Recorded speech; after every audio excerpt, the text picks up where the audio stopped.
오늘의 내용은 여러분들이 가장 체계적으로 들어보지 못한 사탄에 관한 내용입니다. 아마도 여러분들은 그 사탄에 관해서 구체적으로 또는 이론적으로 또 성경적으로 자세하게 들을 수 있는 기회가 없었으리라고 생각을 합니다. 그 부분에 대해서 사탄이 실제 하는가, 또 사탄은 언제 창조되었고 사탄의 죄악이 무엇이냐, 사탄은 어떤 활동을 하느냐, 또 사탄이 지배하고 있는 이 세상은 어떠한가, 그리고 마지막으로 귀신의 문제, 사탄과 귀신의 문제에 대해서 오늘 언급을 해드리려고 합니다. 사탄이 실제 하는가, 사탄이 실제 하는가에 대한 내용에 있어서 그것을 부인하는 사람들은 이런 이야기를 합니다. 페르시아에서 이원론이 있었는데 그 이원론이 유대 사상에 흘러들어가서 마치 사탄이 있는 것처럼 또 사탄의 인격성에 관한 개념이 점차 발전하기 시작했다. 그래서 사탄은 주로 신약시대 때 발전한 개념이고 구약에는 전설과 같이 전해져 내려왔던 이야기다 라고 이야기를 하면서 사탄이 실제로 존재한다는 것에 대해서 은근히 부정을 합니다. 우리가 말하는 소위 악이라는 것, 그 악이 인격화된 상태로 표현된 것은 신약시대 때 이후부터다 이렇게 이야기를 하는 것입니다.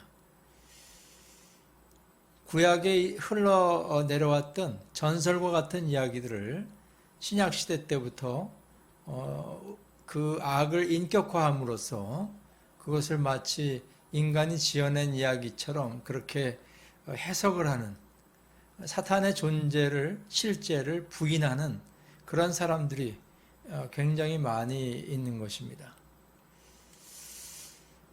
그런데 사탄은 성경의 말씀들을 우리가 연구하다 보면은 과거에는 전설이었고 신화였는데 점점 인격적인 존재로 진화한 그런 전설 속의 존재가 아니라는 것을 우리는 알아야 합니다. 사탄은 어떤 존재로 성경에선 말을 하고 있느냐? 적어도 구약의 7권의 책, 창세기부터 스가랴까지 7권의 책과 신약의 모든 저자들이 사탄을 이야기하고 있습니다. 그러니까 성경 안에 사탄의 내용이 얼마나 가득 차 있느냐 하는 것을 여기서 우리가 알 수가 있죠. 그래서 사탄의 존재를 부인하는 것은 성경을 부인하는 것이고, 그것은 우리 믿음에, 또 믿음 생활에 굉장히 중요한 뿌리를 우리가 부인하는 것이라고 말씀드릴 수가 있습니다. 예수님도 사탄에 대해서 직접 언급을 많이 하셨습니다. 복음서에서 한 29개 본문에서 사탄이 언급이 되고 있는데 그 중에 25개가 예수님이 직접 말씀하신 것이라고 그렇게 학자들은 통계를 내고 있습니다. 예수님의 가르침에도 이렇게 구체적으로 나타나 있으니까 이 사탄의 존재를 우리는 부인할 수가 없다라는 것이죠. 성경에서는 사탄이 인격이 있는 것으로 그렇게 언급되고 있습니다. 인격이란 것은 지성과 감성과 의지를 포함한 그런 어떤 성품을 말하는 것이죠.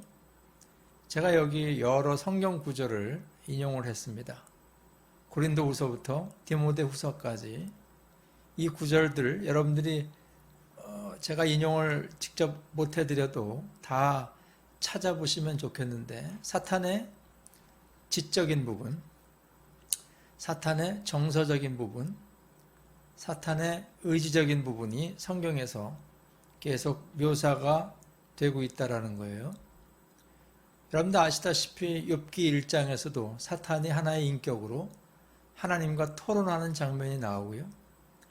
마태복음 4장에서 예수님이 광야에서 시험 받으실 때 역시 마찬가지 사탄과 대화하면서 또 주님이 사탄에 대해서 인칭 대명사를 사용하십니다. 이것은 바로 사탄이 인격성을 가지고 있다는 것을 여기서 말을 하고 있는 것이죠. 그런데 여러분들 인격성을 가지게 되면 어떤 결과가 나오냐면요. 책임 있는 존재가 됩니다. 우리 인간이 인격을 가지고 있어서 하나님 앞에 죄를 지으면 안 되고 또 죄를 지으면 거기에 대한 응분의 대가를 받게 된다는 것처럼 사탄도 인격성을 가지고 있기 때문에 하나님 앞에서 윤리적으로 책임져야 되는 존재라는 것을 성경은 드러내고 있는 것이죠. 나중에 마태복음 25장에 보면 하나님에게 심판받는 존재가 된다고 사탄에 대해서 그렇게 언급을 하고 있습니다. 성경에서 사탄은 어떤 존재인가? 그 사탄의 속성 두 가지를 말씀드리자면 첫째는 사탄은 피조물입니다. 절대로 창조주가 아니고 하나님과 동일선상에 놓을 수 없는 그러한 존재라는 것을 성경은 말하고 있어요.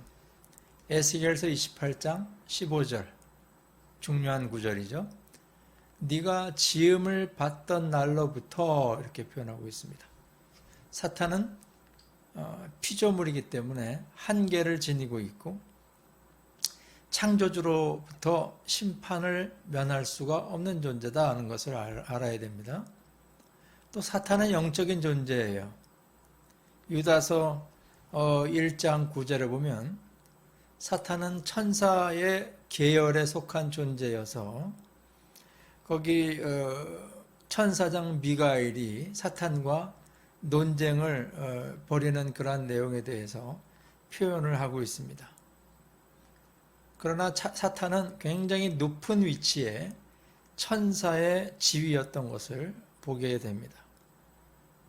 천사장으로까지 불릴 수 있는 높은 지위의 영적인 존재였다라는 것이죠.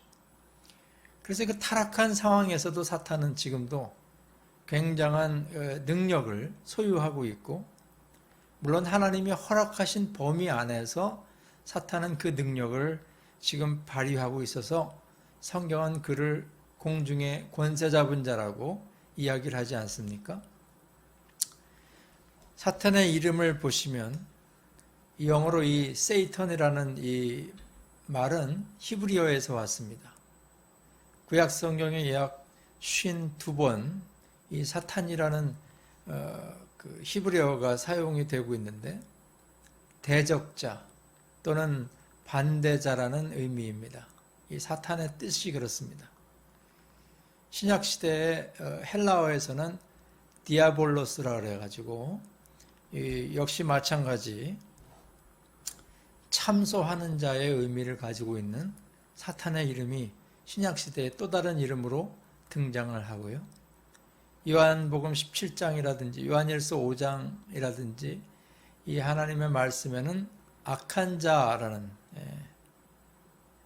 evil one이라고 이렇게 표현을 하면서 사탄을 그렇게 묘사를 하고 있어요. 명칭이 이런 명칭이 있다는 것을 아시면 되겠습니다. 창세기 3장에 보면 사탄의 원래 처음의 모습은 뱀의 모습으로 나타났다고 말씀을 하고 있는데 이것은 사탄이 가지고 있는 아주 간교함과 거짓된 그러한 것을 표현하는 하나의 모습이라고 볼 수가 있죠. 요한계시록 12장 말씀에 보면은 사탄은 또 크고 붉은 용으로 그렇게 표현되면서 참소하는 자 이렇게 묘사를 하고 있습니다. 참소한다는 것은 고자질한다는 겁니다. 우리 모두가 우리 성도들이 조금이라도 죄 짓는 것에 대해서 하나님께 계속 고자질하면서 우리에게 벌을 내려야 된다고 주장하는 그러한 존재가 사탄이라는 것이죠. 어떻게 하면 우리의 구원을 빼앗기도록 옆에서 고자질하고 참소하는 자가 사탄이라고 그렇게 묘사를 하고 있습니다. 데살로니가전서 3장 5절에 보면은 또 사탄은 시험하는 자로 표현됩니다. 그래서 우리를 유혹해서 죄에 빠지게 하고 하나님의 명령을 지키지 않도록 그렇게 계속 유혹하는 자가 사탄이라고 묘사하고 있습니다. 사도행전 5장의 아나니아와 삽비라 사건에서도 거짓말을 하게 함으로 말미암아서 자기가 헌금의 일부를 도적질해 가지고 그 돈의 액수를 밝히지 않도록 그렇게 옆에서 작업을 한 것이 사탄이로 사도행전에선 그렇게 나타나고 있죠. 이렇게 끊임없이 우리를 참소하고 죄에서 벗어나지 못하게 하는 그러한 존재가 사탄인데, 고린도전서 7장 5절에 보면 우리가 또 무절제하게 살도록 우리를 그렇게 유혹하는 존재가 사탄이라고 말하고 있습니다. 요한 복음 12장 31절에 보면 사탄을 이 세상의 임금이라고 말을 하고, 또 다른 데 보면은 이 세상의 신이라고 말을 하고 공중의 권세 잡은 자라고 그렇게 이야기를 합니다. 이것이 다 사탄의 명칭이고 사탄이 우리를 향해서 행하는 일들이라고 볼 수가 있죠. 요한계시록 12장 9절에는 온 천하를 꿰는 자라고 말을 하고 있습니다.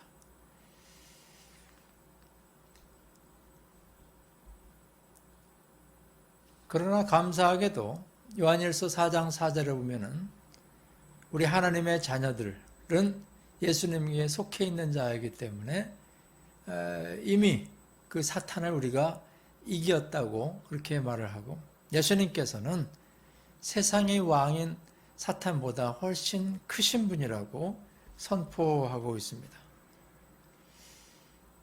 사랑하는 성도님들, 사탄은 능력 있고 지성적이고 교활한 피조물입니다. 그래서 우리는 그 실체와 사탄의 실제를 결코 잊어서는 안 된다는 것이죠. 과소평가해서는 안 됩니다. 천사장의 위치까지 있을 정도의 큰 권력과 능력을 가진 존재가 사탄인데, 그 사탄을 구약성경부터 신약성경 마지막까지 계속 사탄을 다루고 있으면, 그러면 사탄은 언제 창조되었는가 하는 부분이 또 우리에게 중요한 부분이겠습니다. 창조의 시기에 관해서는 확실치는 않습니다만은 에스겔서 28장 13절에 보면 하나님의 동산 그 에덴에 관한 언급이 나오고 있는데, 사탄은 그 에덴 동산이 창설되기 전에 이미 창조되어 있었다고 그렇게 말할 수가 있겠습니다.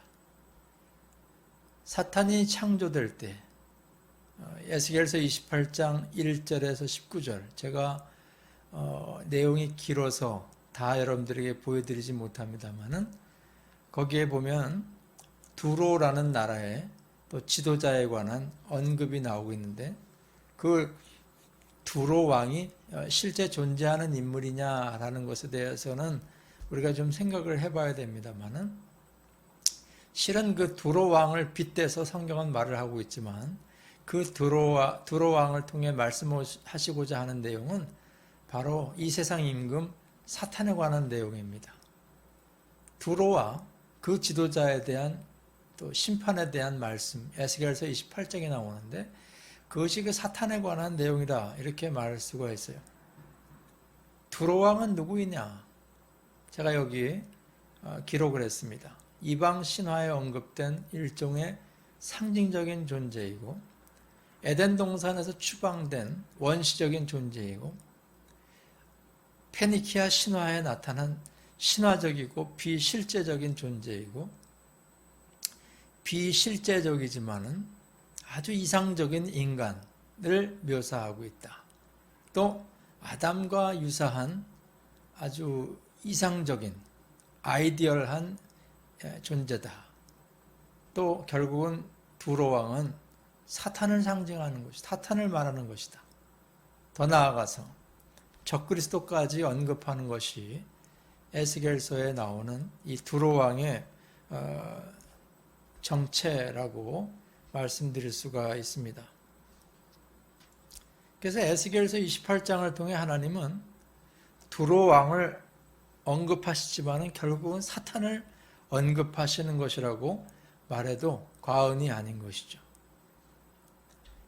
이 두로 왕과 같은 사탄은 어떤 특성을 가지고 있느냐? 온전한 존재라고 에스겔서 28장은 말하고요. 또 사탄이 거하고 있는 거처가 있다는 것을 말하고 있고요. 또 굉장히 아름다운 것으로 치장하고 있다는 것을 말하고 있고, 또 사탄은 엄청난 능력과 기능을 가지고 있다고 말하고 있고, 아주 완벽한 존재라고 또 말을 하고 있습니다. 한마디로 사탄은 하나님의 피조물 중에 정수였습니다. 최고봉이었습니다. 그 사탄에게서 뭐가 발견이 됩니까? 죄가 발견이 되는 것입니다. 에스겔서 28장 15절. 네가 지음을 받던 날로부터 네 모든 길에 완전했었는데 마침내 너에게서 불의가 드러났다. 죄악이 사탄에게서 발견되었다라는 것입니다. 바하우스라는 신학자가 이런 이야기를 했습니다. 죄는 광대한 능력과 비교할 수 없는 아름다움이 내재되어 있었고, 또한 놀라운 권세와 특권이 주어졌던 이 존재의 마음 속에서 자연스럽게 생겨나는 것이다. 사탄에게서 이 죄악이 자연스럽게 생겨났다는 것을 보게 됩니다. 중요한 것은 이 죄악을 하나님이 만드신 것이 아니라는 것입니다. 하나님의 영원한 법칙 안에 이 죄가 들어오게 되었지만은 죄의 창시자로 하나님을 오해해서는 안 되는 것입니다. 하나님의 법칙 안에는 하나님이 만들어내신 것이 아닌 하나님이 허락하신 그러한 법칙이 있습니다. 그러나 그 허락은 사탄의 내재된 그 속에서 발견되어진 것이고, 그 죄는 교만의 표상이고, 그래서 하나님은 사탄에게 책임을 물으시게 되는 것입니다. 하나님은 사탄의 그 죄악 때문에 비난을 받거나 책임을 지셔야 되는 분이 아닙니다. 그럼에도 불구하고 그 사탄의 죄악은 하나님의 영원하신 계획 안에 역시 포함되어 있는 것입니다. 이런 내용들을 여러분들이 조금 이성적으로 이해하기가 좀 어려우시겠는데, 제가 말씀드리는 것을 그대로 잘 받아들이시기를 바랍니다. 죄악이 무엇입니까? 교만과 속이는 것과 참소하고 드러내는 것이 죄악입니다. 디모데전서 3장 6절을 제가 인용을 했습니다.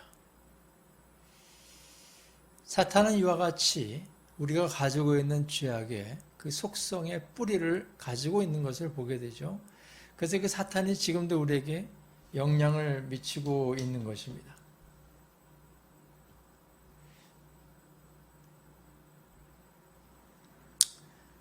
사탄은 우리의 삶 속에서 구석구석에 영향을 미치면서 에덴 동산이 창설되기 전에 이미 창조가 되어서 피조되어서 성경에서는 그를 계명성이로 그렇게 표현을 합니다. 계명성.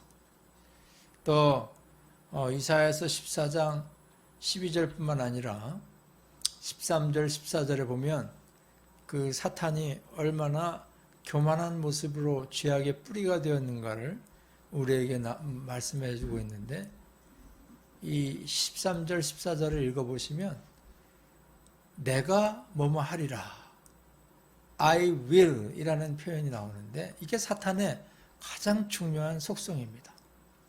내가 하늘에 오르리라. 내가 나의 보좌를 높이리라.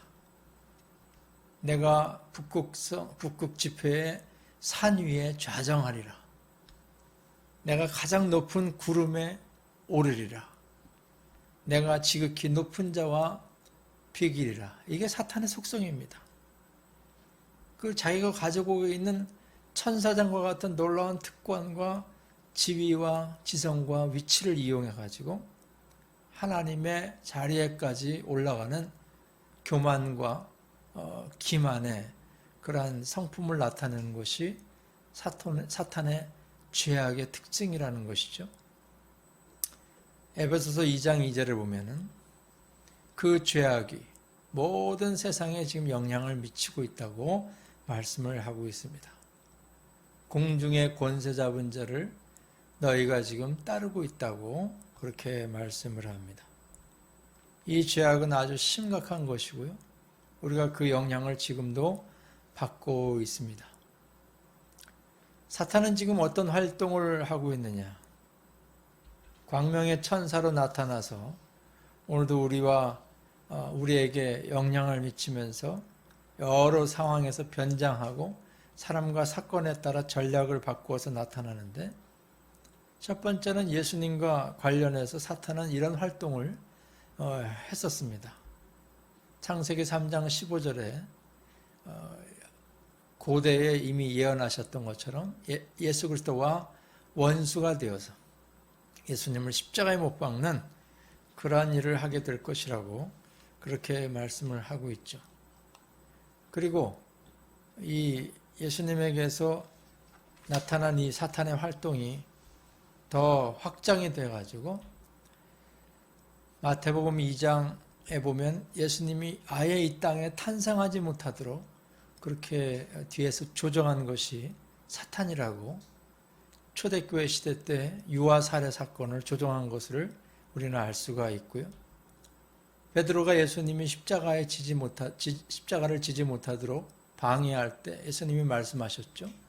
사탄아, 네 뒤로 물러가라. 내 뒤로 물러가라. 이러면서 사탄이 그때도 개입했다고 성경은 말씀을 하고 있고요. 가룟 유다가 예수님을 팔아먹을 때 역시 그 가룟 유다를 또 조종하는 것이 사탄이라고 성경은 언급을 하고 있습니다.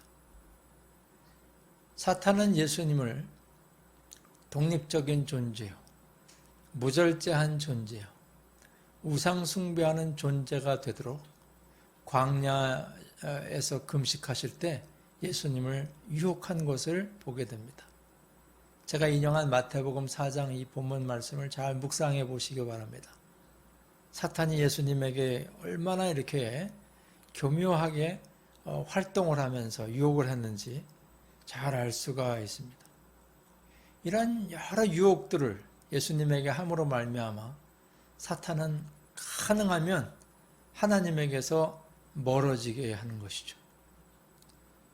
글릭만이라고 하는 신학자는 말하기를 사탄은 그리스도를 영적인 떡과 멀어지게 하려고 유혹한 것이 아니라 성부와 멀어지게 하려고 유혹한 것이며, 성부의 의지와 상관없는 상태에서 육의 떡을 취하도록 유혹한 것이다. 이렇게 말한 적이 있습니다. 이게 바로 사탄이 예수님에게 행했던 활동 중에 하나라는 것입니다. 예수 그리스도뿐만 아니라 성부 하나님에게 사탄은 또 이러한 활동을 했습니다. 창세기 3장 5절에 보면은 네가 하나님과 같이 될 것이다. 이렇게 유혹을 하면서 최초의 인간에게 유혹의 손길을 뻗친 것을 보게 됩니다. 죽음의 그 과정을 뛰어넘고 네가 영원히 살 수 있을 것이라는, 그래서 영광을 차지하게 될 것이라는 유혹을 사탄이 했던 것이죠. 오늘날도 마찬가지입니다. 디모데후서 3장 5절이나 고린도후서 11장, 데살로니가후서 2장 이런 데 보면은 오늘날도 하나님과 관련된 여러 능력들을 부인하게 하고 하나님에 대한 신앙의 체계들을 무너뜨리려고 하고요. 적그리스도를 나타나게 해가지고 하나님의 나라를 전복시키는 그런 활동을 하고 있습니다. 여러분들이 경건하게 살지 못하는 가장 큰 원인은 사탄의 유혹 때문에 그렇습니다. 여러분들이 그렇게 하나님을 잘 신실하게 믿고 싶어도 사탄은 끊임없이 여러분들을 방해할 것입니다. 멀어지게 할 것입니다. 하나님과 예수 그리스도뿐만 아니라 열방과 관련해서 사탄은 지금 모든 만국을 미혹하고 있다고 성경은 말씀을 합니다. 요한계시록 20장 3절. 모든 만국을 열방을 미혹해서 하나님에게서 멀어지게 한다고 말씀하고, 데살로니가전서 2장 8절에 보면은 하나님의 복음이 세상에 펼쳐지는 것에 대해서 지금도 방해하고 막는 내용을 말하고 있어요. 바울 사도의 고백처럼 사탄이 우리를 막았도다. 어떻게 하면 여러분들의 가족이 전도되지 못하고 복음을 듣지 못하도록 지금도 사탄은 활동하고 있다 하는 것이죠. 또 온 세상이 하나님을 경배하도록 그렇게 오늘도 유혹의 손길을 펼치고 있는 것입니다. 요한계시록 13장의 말씀도 한번 읽어보시기를 바랍니다. 이게 온 만국과 열방을 향한 사탄의 오늘날의 활동입니다. 불신자와 관련해서 여전히 사탄은 여러 유혹을 하고 있는데, 고린도후서 4장 4절에 보면은 이 세상의 신이 믿지 아니하는 자들의 마음을 혼미하게 한다. 또 누가복음 8장 12절에 보면은 길가에 떨어진 말씀의 씨앗을 마귀가 그것을 빼앗아 가서 말씀이 열매를 맺지 못하도록 그렇게 한다고 성경은 말씀을 하고 있습니다. 사탄은 지금도 그 흑암의 세력을 확장하기 위해서 이 세상의 거짓 종교들과 금욕주의와 방임주의와 또 신비주의, 심지어 하나님이 있다고 믿는 유실론, 여러분들 유실론이라고 해서 다 신실한 신앙이 아닙니다. 이런 것들까지 다 동원을 해서 사탄은 지금도 자기의 영역을 확장하는, 세상의 모든 종교의 체계를 다 이용하실 것이라는 거죠. 우리 신자와 관련해서도 사탄은 활동을 하고 있는데, 우리가 죄를 범하도록, 믿는 사람들도 죄를 범하도록 사탄이 오늘도 우리를 유혹하고 있다는 것입니다. 어떻게 유혹을 합니까? 사도행전 17장에 보면은 우리가 이 사회에 굴복해서 이 세대를 본받게 합니다. 사도행전 5장의 아나니아와 삽비라 사건을 보면 믿는 성도도 이기심에 사로잡혀서 거짓말을 하고 헌금을 자기 마음대로 착취를 하는 그러한 죄악을 범하게 하고요. 고린도전서 7장 5절에 보면은 절제하지 못하는 삶을 살도록 사탄이 우리 신자들을 유혹하는 것을 보게 돼요. 복음을 전하지 못하도록 하고요. 우리의 죄를 점점 부각시켜서 우리가 우울증에 빠지게 하고, 우리에게 점점 압력을 가해서 신자들조차도 신앙생활을 잘 하지 못하도록 그렇게 방해를 하는 것입니다. 고린도후서 2장 5절 이하에 보면 죄를 지은 형제자매가, 성도가 회개의 고백을 할 수 있도록 사람들이 권면을 합니다. 그러나 그 회개의 고백을 못하도록 사탄이 괴계를 뿌려가지고 또 하나님께 용서받았다는 사실을 확신하지 못하도록 사탄이 또 유혹하는 것을 고린도후서 2장에서는 말씀을 하고 있습니다. 성도가 죄를 짓고 회개하고 회복하지 못하는 것은 사탄이 가장 원하는 것입니다. 하나님께 회개하고 회복하는 심령이 되는 것은 하나님이 기뻐하시는 일인데 그 일을 방해까지 한다고 성경에서는 말씀을 하고 있습니다.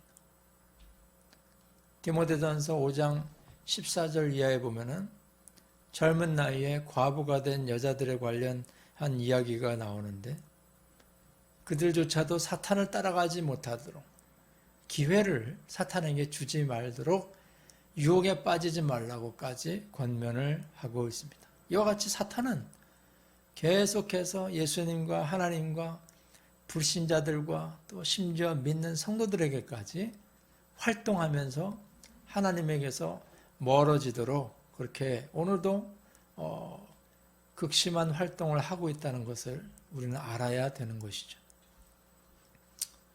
고린도서 4장 4절에 보면은 사탄이 지배하는 세계에 대해서 언급을 하는데 그 명칭을 이 세상의 신이라고 그렇게 표현을 합니다.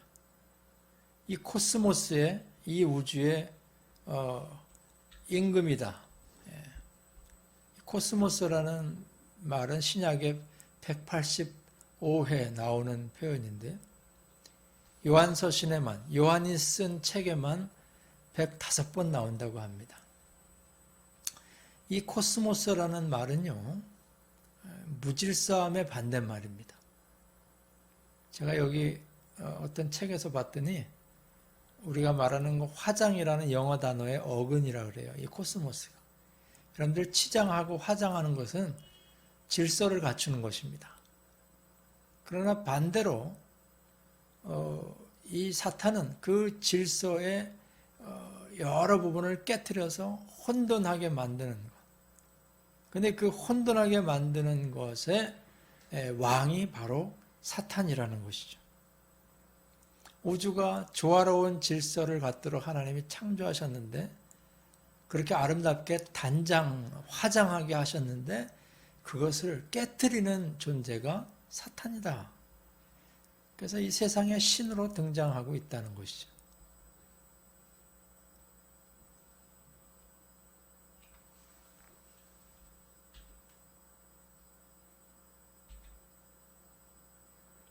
베드로전서 3장 4절 너희의 단장은 머리를 꾸미고 이런 표현이 나오는데 이 하나님의 질서를 표현하는 것입니다. 이게 진정한 코스모스예요. 사도행전 17장 24절 우주와 그 만물을 지으신 하나님은 천지의 주제시다 이런 표현이 나오고 있어요. 우주는 코스모스는 원래 조화로운 것이었습니다. 신약 성경은 세상을 하나님과 따로 떨어져 기능하는 하나의 질서 있는 체계로 본다. 이는 그리스도와 반대되며 이것은 신약 성경에 새롭게 사용된 개념이다. 사탄이 들어옴으로 말미암아 이 조화로운 질서 체계가 무너지게 되어 있다는 것이죠. 이 코스모스 월드는 지금 사탄이 조직하고 사탄에게 종속되고 사탄이 운영하는 체계로서 지금은 하나님을 제거해버리고 하나님을 대적하는 역할을 하는 체계로 우리에게 드러나 있습니다. 그래서 신약성경에서 세상이라고 표현할 때 이런 부정적인 개념이 깃들여 있는 것이죠. 사탄은 세상을 지배하는 최고의 권세를 가졌다고 성경은 가르치고 있습니다. 그래서 세상의 임금이라고 성경은 말씀을 하고 있습니다. 결국 사탄은요, 이 세상의 지배자가 돼서 하나님의 왕국을 대적하여 하나님을 제거한 체계를 창조하는 것, 그리고 가짜 질서를 만들어내는 것이 사탄의 목적이라고 말씀드릴 수가 있는 것입니다. 야고보서 1장 27절 우리에게 권면하시기를 새 속에 물들지 말라 이렇게 말씀합니다. 또 세상과 벗되지 말라, 친구 삼지 말라 이렇게 말씀을 하고 있습니다. 세상에 있는 모든 것이 하나님에게서 온 것이 아니라 세상으로부터 왔다. 사탄의 질서로부터 왔다. 이렇게 말하면서 결국은 사탄은 인간으로 하여금 자기 셀프를 제일 앞에 내세우도록 조장하고 영원보다는 현재에 귀를 기울이도록 조장합니다. 그래서 우리의 삶의 우선순위와 삶에 대한 관점을 바꾸려고 사탄은 지금도 온갖 술수를 쓰고 있습니다. 근데 이 사탄이 지배하고 있는 세상의 종말은 어떻게 됩니까? 심판받고 끝날 것이라고 성경은 말을 하고요. 이 하나님에 대한 반역, 이 반역이 세상 끝날까지 지속이 되겠지만은 그것은 역시 하나님이 허용하신 것이라고 성경은 말합니다. 이것을 신학적으로는 계획된 종말 그리고 허용된 하나님의 묵인이라고 표현을 합니다. 하나님께서는 지금도 원래 창조하신 아름다운 질서의 코스모스가 아닌 소위 세상 신이 지배하는 이 코스모스로 변질된 이 세상을 허용하고 묵인하시지만은 결국은 이것을 심판하고 그 세상의 신까지도 하나님이 심판하실 것이라고 말씀을 합니다. 그래서 우리 크리스찬들은 어떻게 됩니까? 세상과 분리되는 물들지 않는 삶을 살아야 합니다. 야고보서 1장 27절 자기를 지켜서 그 세상에 물들지 말라고 말씀하고 베드로전서 1장 19절을 보면 예수님에 대해서 언급할 때 이렇게 표현합니다. 오직 흠없고 점없는 어린 양 같은 그리스도라고 표현합니다. 예수님은 세상에 물들지 않는 분이셨다 했죠. 세상에서 분리되고 물들지 않아야 되지만 또 우리는 어떻습니까? 세상에 또 속해 있어야 합니다. 세상의 삶을 영위해야 합니다. 이것이 우리의 현실인 것입니다. 이 현실 속에서 우리는 이 세상에서 어떻게 살아야 될 것이냐? 매우 어려운 과제가 아닐 수가 없습니다. 그 강력한 힘을 가진 사탄이 세상을 지배하고 있는데 그 세상에 물들지 않고 살기 위해서는 어떻게 해야 되느냐? 적절하게 이 세상과 관계를 맺고 살아야 됩니다. 어떻게?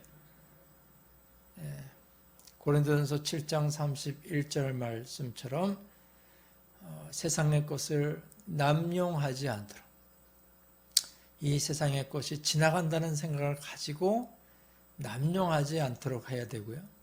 디모데전서 6장 17절 말씀처럼 이 세상의 것을 가지고 즐거움을 누리되 사랑하지는 않고 살아야 된다.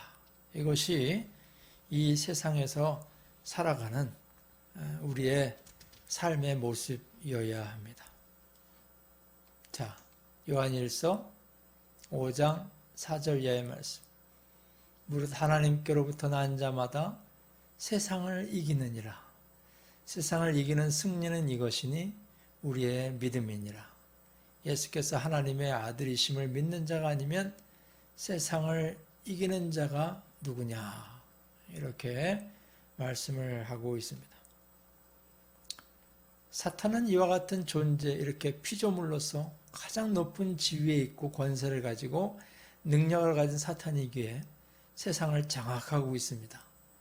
세상을 장악하고 있는 사탄의 권세 아래에서 우리가 지혜롭게 믿음을 가지고 이기면서 살아가라고 말씀을 하고 있습니다.